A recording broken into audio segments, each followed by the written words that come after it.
Welcome back to What I Wish I'd Known Before I Started Self-Publishing. I am Carly with Dragon Key Press, and this episode is starting our segment that I like to call Terms and Conditions.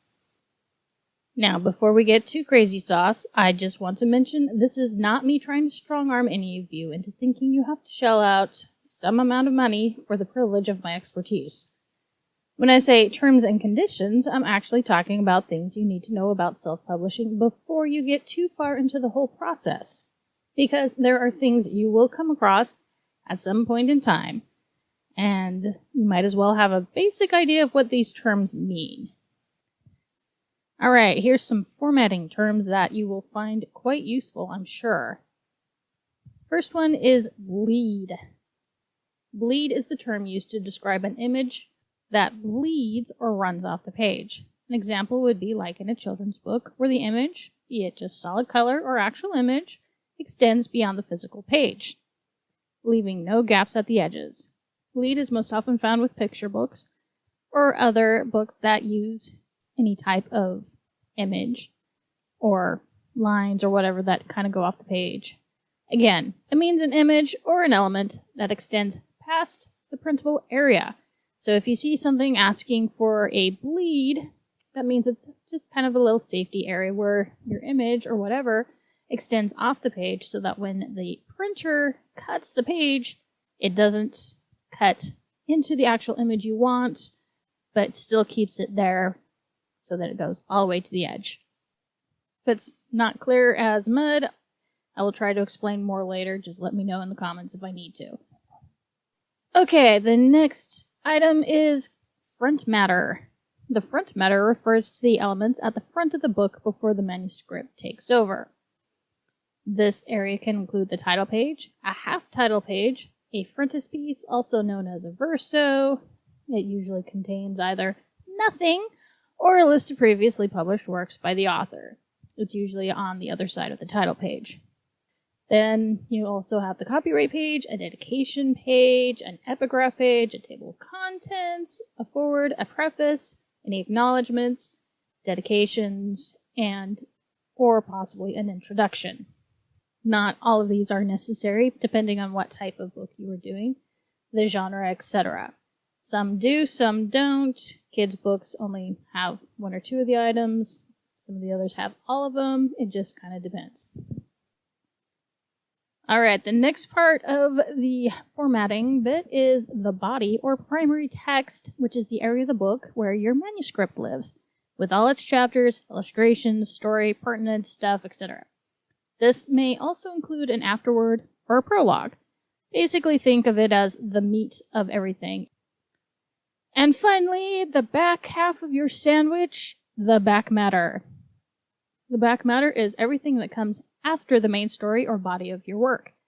This can include appendices, a glossary, a bibliography, an index, order forms, and any marketing materials, a sneak peek, or any additional materials that doesn't go in the front matter or the body.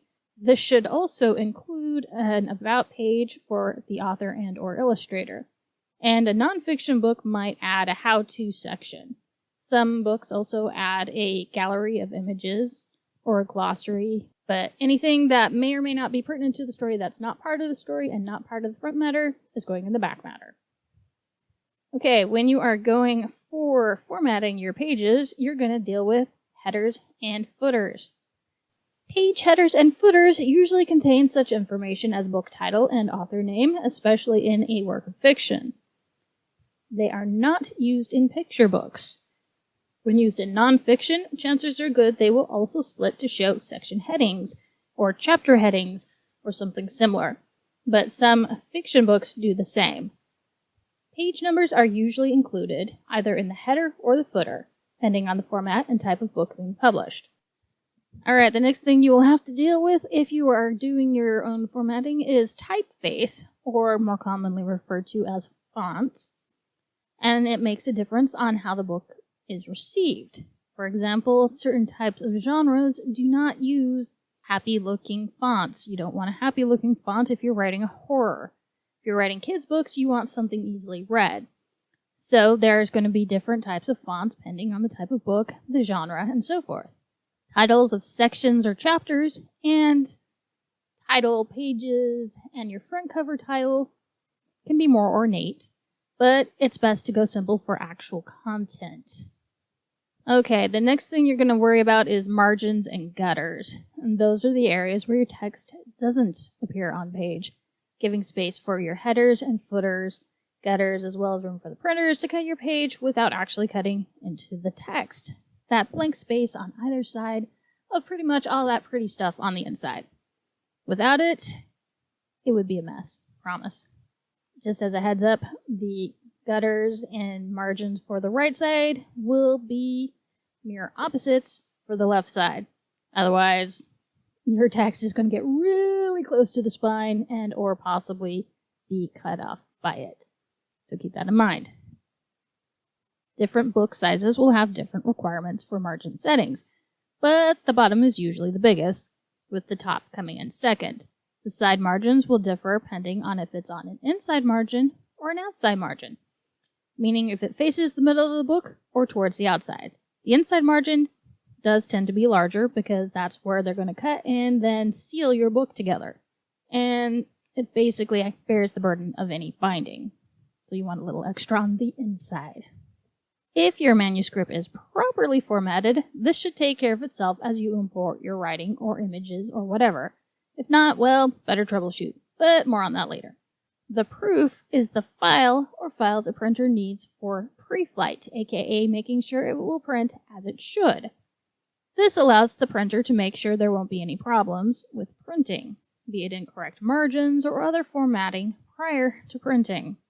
And believe me, it is important. After they've checked this over, they'll send you a different kind of proof if you're having somebody do it for you. And they call this a printer's proof and a cover proof because the cover will be separate from the interior of your book. Though most just call them all proofs because why not make it easy? If you're doing this for yourself with a print on demand, they will send you digital versions of this unless you ask for a printed proof, in which case you have to wait for them to print it and ship it, and then you have to look through it and approve it. But with like KDP or something like that, you can actually do it all online. You just have to wait for them to get it all set up once you've uploaded all your files. This will give you an idea of what your work will look like once printed, and you should check it over carefully to make sure it looks how you want it to, without any missing elements or parts. With the print-on-demands, they will let you know if something is going to be outside print margins, or a font doesn't work, or something else is wrong with it. If something's missing, or the printer says it's off, you have to go back and fix it before you can move on. So, this is a very important step.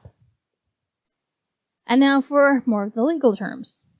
The ISBN, first and foremost, you've already heard me use the term ISBN.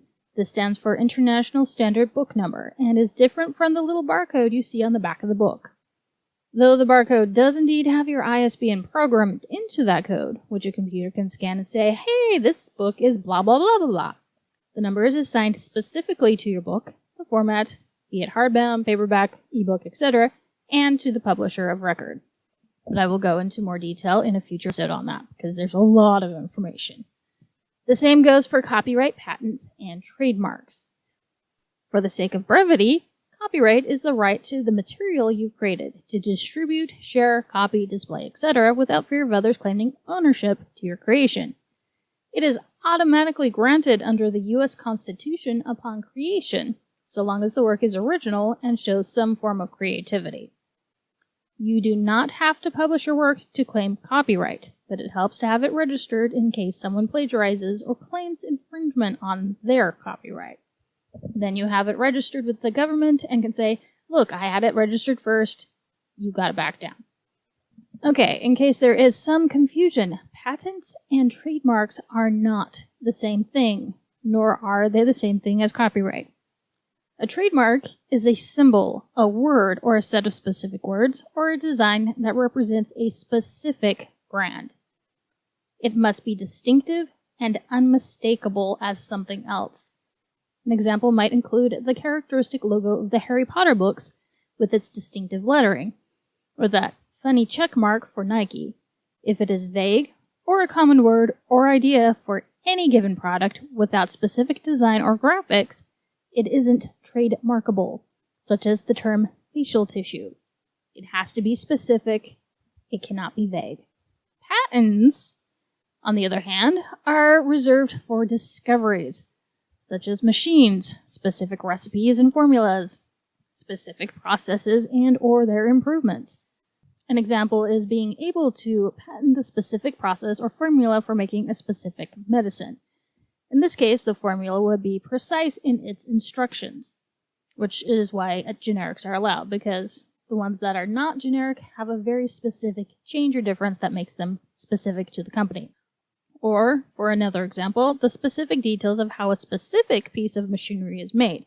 They can't corner the market on the type, just like there are multiple types of fax machines and printers, but they can patent the specifics of their individual machines. Alright, let's do some of those other booky type acronyms that you will probably need to know, such as LCCN, CIP, and PNC. The LCCN, or Library of Congress Control Number, is a unique identification number that the Library of Congress assigns to the catalog record created for each book in its cataloged collections. Librarians use it to locate a specific Library of Congress catalog record in the national databases and to order catalog cards from the Library of Congress from commercial suppliers. Definitely we'll be talking more about this later. The CIP is Catalog in Progress and is usually reserved for traditional publishers. The PCN is a pre-assigned control number used by the Library of Congress to help self-published authors create LCCNs for their works. So, they kind of help us out, and they kind of don't. But there is a decided difference. Please don't get them confused when you're trying to get one. Another term you're going to need is BISAC. I like to call it BISAC, but I'm sure the other people pronounce it differently. As defined by Lulu.com, BISAC, which stands for Book Industry Standards and Communications, is a globally accepted system for categorizing books. Maintained by the Book Industry Study Group, or BISG, the BISAC codes provide writers a uniform method for categorization.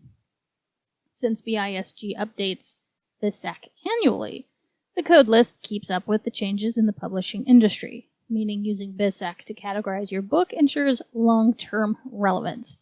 And yes, we will go back and look at that in a little more detail later.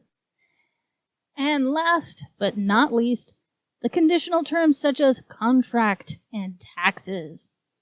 I will go more into detail about the whole legal end of things, but you should know such terms as self-employed, because as an author, you are now self-employed even if you are traditionally published, and your taxes and forms will have to reflect that. See schedule, anybody? It's annoying, it's a pain in the butt, but the IRS says we have to do it. The IRS being the Internal Revenue Service in the United States. Okay, another term, business licenses and DBAs.